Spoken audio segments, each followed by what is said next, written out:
Hi everyone, this is Stella and welcome back to Stellar Music Theory. Today we will go over Chapter 2 of Grade 1 in the new ABRSM Workbook series, Discovering Music Theory.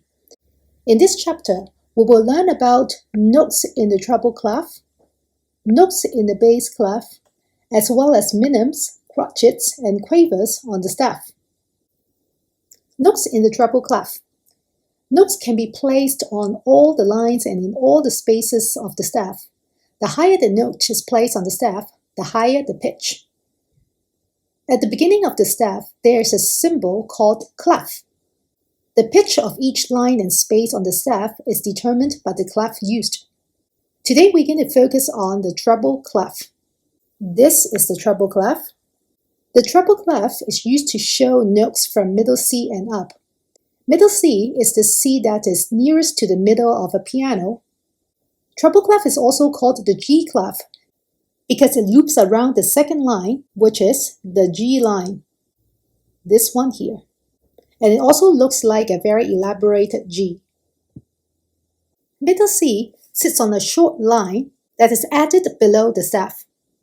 When we add a short line outside of the staff, it is called a ledger line. Exercise 1.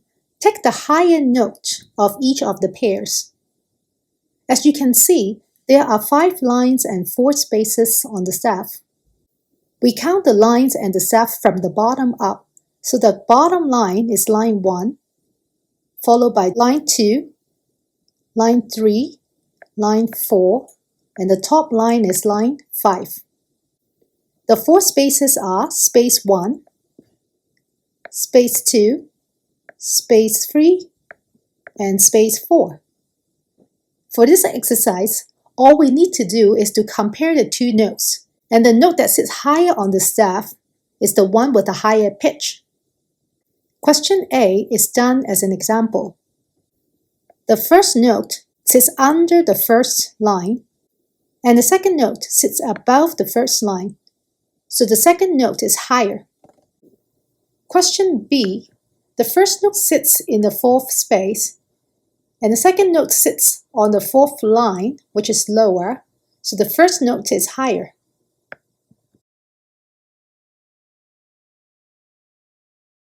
Question 2. Write the name of each note in the boxes.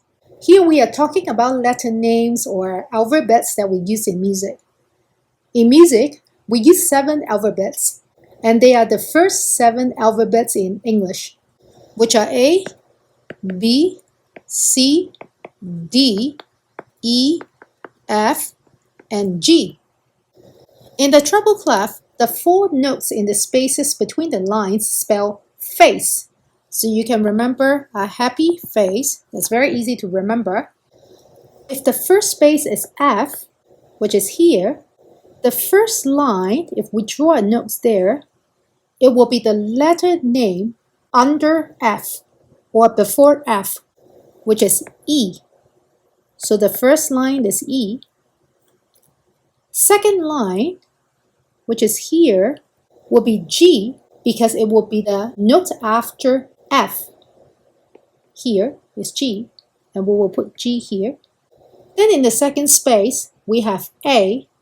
Since G is already the last alphabet, what we do is we go back from the beginning and repeat from A.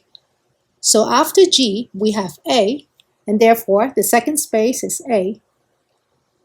On the third line here, which is the note above A, we have B. So let's write B here. In the third space, we have C. If we go up to the 4th line, which is here, it will be the note after C, and that will be D. 4th space is E, and the 5th line or the top line here will be the note after E. So E is here, and after E, we go back to F again. So this is F.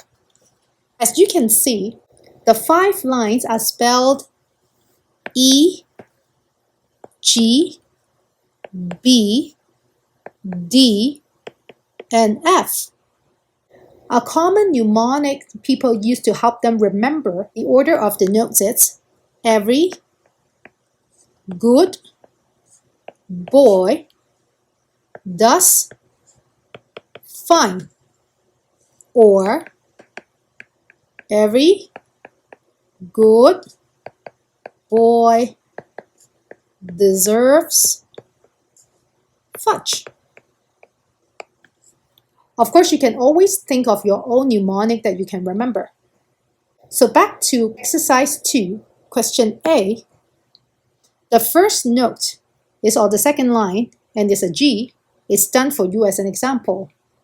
Second note is in the third space. Spaces in treble clef is spelled F-A-C-E. So the third space would be C.